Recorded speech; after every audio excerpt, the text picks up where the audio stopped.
शांति। आज 30 मार्च 2026। मीठे बच्चे, शिव बाबा के इस रचे हुए रुद्र यज्ञ की तुम्हें बहुत बहुत संभाल करनी है। यह है बेहद का यज्ञ स्वराज्य पाने के लिए। प्रश्न, इस रुद्र यज्ञ का रिस्पेक्ट किन बच्चों को रहता है? उत्तर, जो उसके विशेषताओं को जानते हैं। तुम्हें पता है कि इस रुद्र यज्ञ से हम कौड़ी से हीरे जैसा बनते हैं। इसमें सारी पुरानी दुनिया स्वाहा होती है। इस पुराने शरीर को भी स्वाहा करना है। कोई भी ऐसा बेकायदे कर्म ना हो जिससे यज्ञ में विघ्न पड़े। जब ऐसा ध्यान रहे तभी रेस्पेक्ट रख सकते हैं। गीत माताओं माता। ओम शांति। बच्चों ने गीत सुना। जिन्होंने बनाया है वो तो बेचारे माता को जानते ही नहीं है। नाम सुना है जगत अम्बा, परंतु वह कौन थी, क्या करके गई, यह किसको भी पता नहीं है सिवाय तुम बच्चों के। जगत अम्बा है तो जरूर बाप भी है, बच्चियाँ भी हैं और बच्चे भी हैं। जो जगत अम्बा के पास जाते हैं उनकी बुद्धि में यह समझ नहीं है, सिर्फ बुद्ध मूर्ति पुजारी है। देवी के आगे जाकर भीख मांगते हैं। अब यह राजस्व अश्वमेध अविनाशी रुद्र ज्ञान यज्ञ है। इसका क्रिएटर है माता पिता तत् तुम भी यज्ञ के क्रिएटर हो। तुम सब बच्चों को इस यज्ञ की बड़ी संभाल करनी है। यज्ञ के लिए बहुत रिस्पेक्ट रहना चाहिए। यज्ञ की पूरी संभाल की जाती है।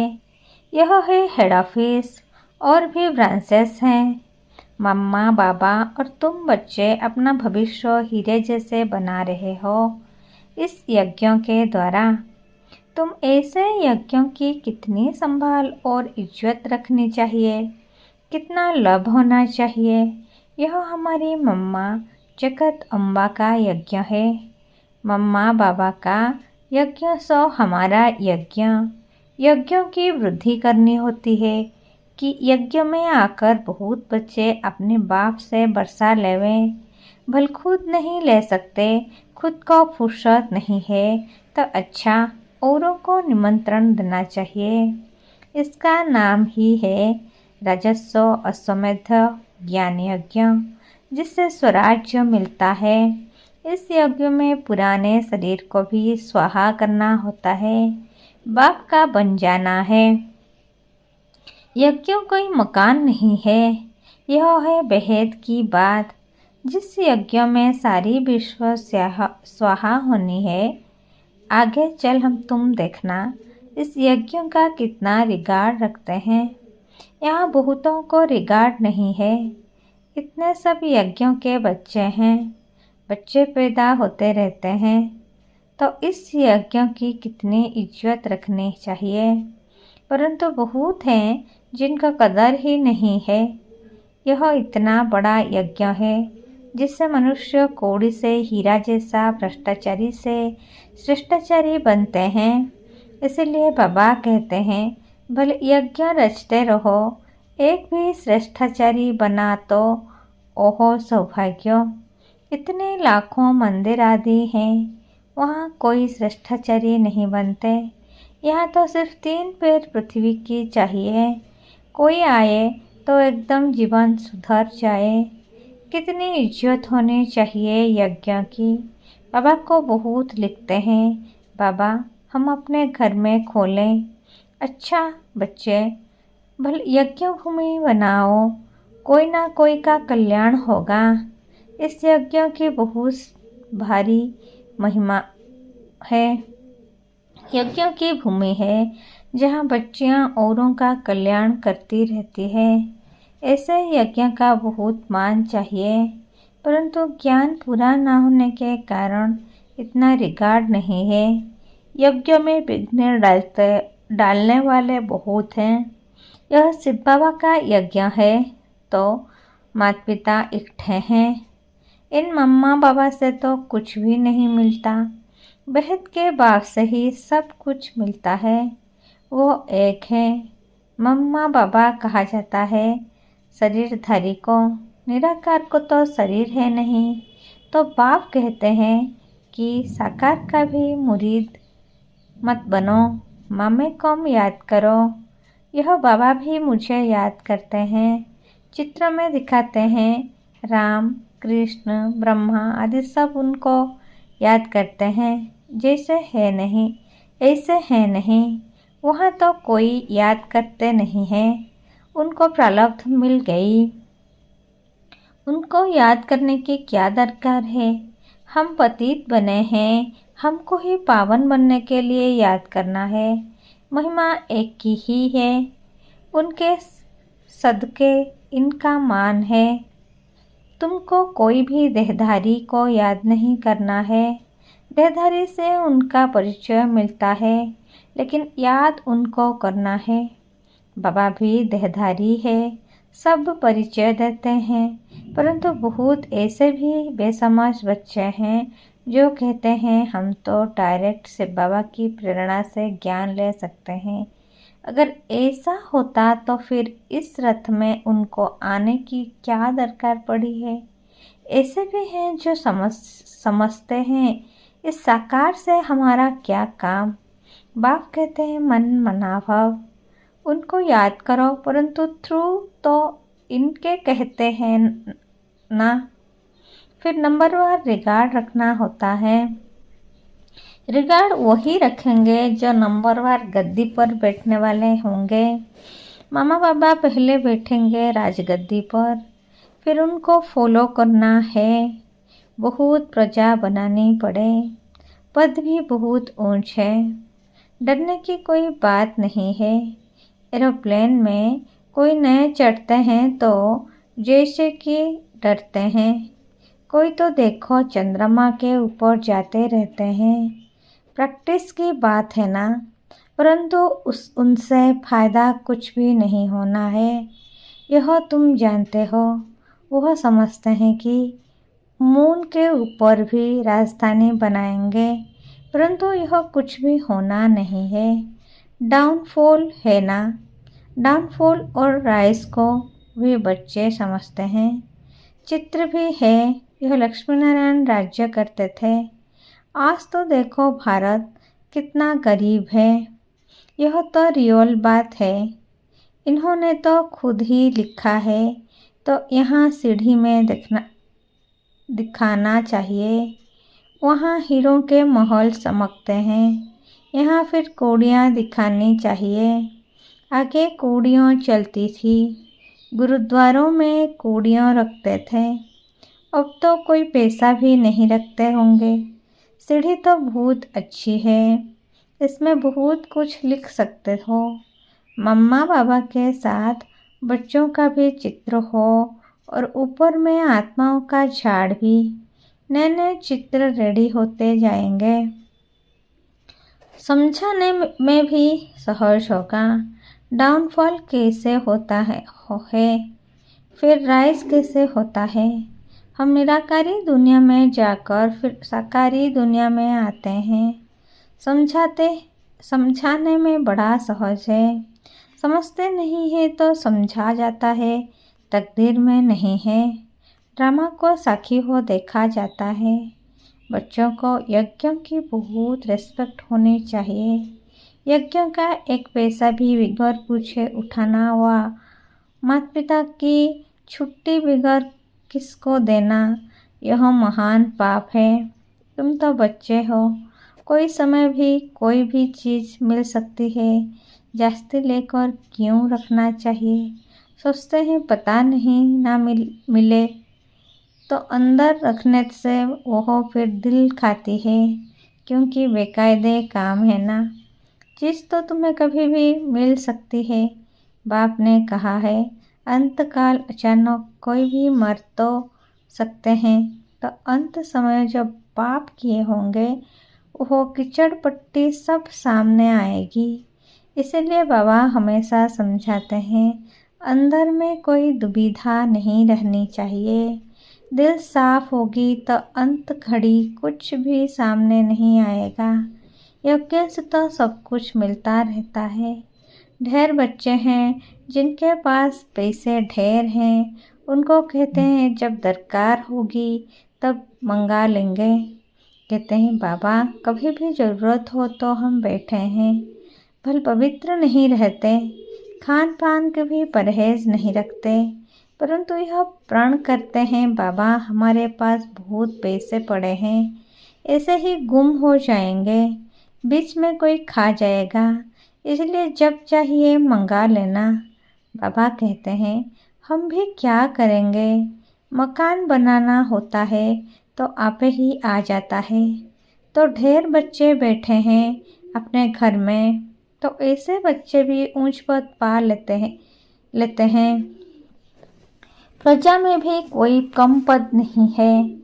राजाओं से भी कोई साहूकार बहुत धनवान होते हैं, इसलिए अंदर कोई ऐसा ख्याल नहीं करना चाहिए। तुम्हारा अंजाम है बाबा, आप जो खिलाएंगे फिर से उस पर नहीं चलते हैं तो दुर्गति हो जाते हैं। बाप आए हैं सदगति देने, अगर ऊंच पद नहीं पाएंगे तो दुर्गति कहेंगे ना। वहाँ भी बहुत साहूकार, कोई कम पद कोई ऊंच पद वाले तो है ना। बच्चों को श्रीमत पर पुरुषार्थ करना है, अपनी मत पर चलने से अपने को धोखा देते हैं। यह शिव बाबा का रचा हुआ ज्ञान यज्ञ है, इसका नाम ही है राजस्व अश्वमेध अविनाशी रुद्र ज्ञान यज्ञ। शिव बाबा आकर स्वराज्य देते हैं, किसकी तकदीर में नहीं है। नाम वाला नहीं होना है तो मुख से अच्छी अच्छी पॉइंट्स नहीं निकलती है। किसको समझाते नहीं है तो कहेंगे नाम निकलने में अभी देरी है, जिस कारण समझाते समय मुख्य पॉइंट्स भूल जाती है। यह भी समझाना चाहिए। यह राजस्व अश्वमेध अविनाशी रुद्र ज्ञान यज्ञ है। स्वराज्य पाने के लिए फोड़ फोड़ भी लिख सकते हैं। इस यज्ञ में पुरानी दुनिया सब स्वाहा हो जाती है, जिसके लिए यह महाभारत लड़ाई खड़ी हुई है। विनाश के पहले यह स्वराज्य पद लेना हो तो आकर लो। बोर्ड पर तो बहुत कुछ लिख सकते हो, एम ऑब्जेक्ट भी आ जाए। नीचे लिखना चाहिए स्वराज्य पद मिलता है। जितना हो सके क्लियर लिखत होनी चाहिए, जो कोई भी चटने से समझ जाए, जो कोई भी पढ़ने से समझ जाए। बाबा डायरेक्शन देते हैं, ऐसे से बोर्ड बनाओ, यह अक्षर जरूर लिखो, आगे चल इस यज्ञ का प्रभाव बहुत निकलेगा। तूफान तो बहुत आएंगे, कहते हैं सच की नाव हिले डूले लेकिन डूबे नहीं। क्षीर सागर तरफ जाना है तो विषय सागर तरफ दिल नहीं रहनी चाहिए। जो ज्ञान नहीं लेते उनके पिछाड़ी पड़कर अपना टाइम वेस्ट नहीं करना चाहिए। समझाने तो बहुत सहज है। तुम ही पूज्य देवी देवता थे और पुजारी बने हो। फिर बाप कहते हैं मामे कम याद करो तो खाद निकल जाएगी, तुम्हारे पाप भस्म हो जाएंगे और कोई उपाय नहीं है। यही सच्चा उपाय है, परंतु योग में रहते नहीं है। देहाभिमान बहुत है, देहाभिमान जब मिटे तब योग में रह सकते। फिर कर्मातीत अवस्था हो, पिछड़ी में कोई भी चीज़ याद नहीं आनी चाहिए। कोई बच्चों का कोई चीज़ में इतना मोह पड़ जाता है जो बात मत पूछो। शिव बाबा को कभी याद नहीं करते हैं। ऐसे बाप को पर्पसली खास याद करना है। कहा जाता है हथ काट दे दिल याद दे, ऐसे बहुत मुश्किल किसको याद रहता है। चलन से ही पता पड़ जाता है, यज्ञ का रिकॉर्ड नहीं रहता। इस यज्ञ की बड़ी संभाल रखनी चाहिए। संभाल की गोया बाबा को खुश किया। हर बात में संभाल चाहिए। गरीबों की पाई पाई इस यज्ञ में आती है, जिससे वह पदमपति बनते हैं। माताएं जिनके पास कुछ भी नहीं, 1-2 रुपया 8 आना यज्ञ में देती हैं, वो पदमपति बन जाती है, क्योंकि बड़ी भावना से खुशी से लाती है। बाप कहते हैं, मैं हूँ ही गरीब निवाज, तुम बच्चों के लिए ही आया हूँ। कोई 8 आना ले आते हैं, बाबा मकान में एक ईंट लगा दो। कभी 2 मुट्ठी अनाज भी ले आते हैं, उनका तो बहुत हो जाता है। कणा कणा मुहर बराबर हो जाता है। ऐसे थोड़े ही कि तुमको गरीबों को बैठ दान देना है। गरीबों को तो वो लोग दान देते हैं। ऐसे तो दुनिया में ढेर गरीब हैं, सब आकर यहाँ बैठ जाएं तो माथा ही खराब कर देंगे। ऐसे तो बहुत कहते हैं हम यज्ञ में समर्पण हो, परंतु संभाल कर लेना होता है। ऐसा ना हो यज्ञ में आकर अधम मचावे उधम मचावे। यज्ञ में तो बहुत पुण्य आत्मा बनना चाहिए, बड़ी संभाल करनी चाहिए, रिगार्ड रहना चाहिए यज्ञ के लिए। जिस ईश्वरीय यज्ञ से हम अपना शरीर निर्वाह करते हैं, यज्ञ का पैसा किसको देना बड़ा पाप है। यह पैसे हैं ही उनके लिए जो कौड़ी से हीरे जैसा बनते हैं, ईश्वरीय सर्विस में हैं।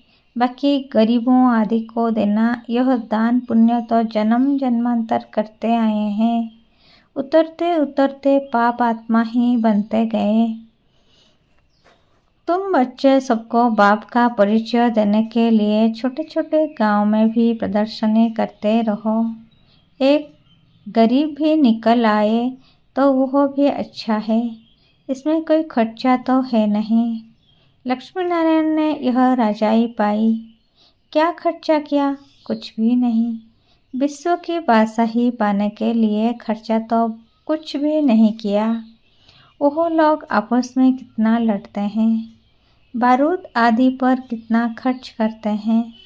यहाँ तो खर्चे की कोई बात ही नहीं। बगैर कौड़ी खर्चा सेकंड में विश्व की बादशाही लो। अलफ को याद करो, वे बादशाही है ही। बाप कहते हैं जितना हो सके सच्चे दिल से सच्चे साहिब को राजी करो तो सचखंड के मालिक बनेंगे। झूठ यहाँ नहीं चलेगा। याद करना है, ऐसे नहीं कि हम तो बच्चे ही हैं, बच्चे हैं ही। याद करने में बड़ी मेहनत है। कोई विकर्म किया तो बड़े घोटाला में आ जाएंगे, बुद्धि ठहरेगी नहीं। बाबा तो अनुभवी है ना, बाबा बताते रहते हैं। कोई बच्चे अपने को मियाँ मिट्ठू समझते हैं, परंतु बाबा कहते हैं बहुत मेहनत है, माया बहुत विघ्न डालती है।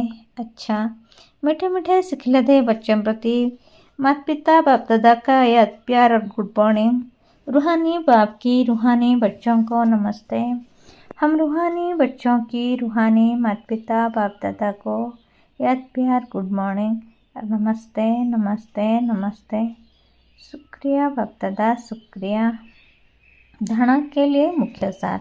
नंबर 1, अपने इस रुद्र यज्ञ का बहुत बहुत रिस्पेक्ट रखना है। यज्ञ का वातावरण बहुत शुद्ध पावरफुल बनाने में सहयोगी बनना है। इसकी प्यार से संभाल करनी है। नंबर 2, अपने पास कुछ भी छिपा कर नहीं रखना है। दिल साफ तो मुराद हासिल। इस यज्ञों की कौड़ी कौड़ी अमूल्य है, इसीलिए एक कौड़ी भी व्यर्थ नहीं गंवानी है। इसकी वृद्धि में सहयोग देना है। वरदान, तीनों कालों को सामने रख हर कार्य में सफल होने वाले सदा विजयी भवो। लौकिक रीति में जो समझदार होते हैं वह आगे पीछे सोच समझ कर फिर कदम उठाते हैं। ऐसे यहाँ भी आप बच्चे जब कोई कार्य करते हो तो पहले तीनों कालों को सामने रखकर फिर करो। सिर्फ वर्तमान को नहीं देखो, बेहद की समझ धारण करो। और विजयीपन के निश्चय के आधार पर व त्रिकालदर्शीपन के आधार पर हर कर्म करो व हर बोल बोलो, तब कहेंगे अलौकिक व असाधारण। स्लोगन: हद के किनारों को छोड़ एक भाव को सहारा बना लो तो पार हो जाएंगे। ये अव्यक्त इशारे निश्चय के फाउंडेशन को मजबूत कर सदा निर्भय और निश्चिंत रहो। कोई बच्चे समझते हैं मैं स्वयं को जानता हूँ कि मैं ठीक हूँ, दूसरे नहीं जानते, वो दूसरे नहीं पहचानते। आखिर पहचान ही लेवे, वो आगे चलकर देखना क्या होता है। यह भी ज्ञान स्वरूप, याद स्वरूप आत्मा के लिए स्वयं को धोखा देने वाली अलबेलेपन का मीठी निद्रा है।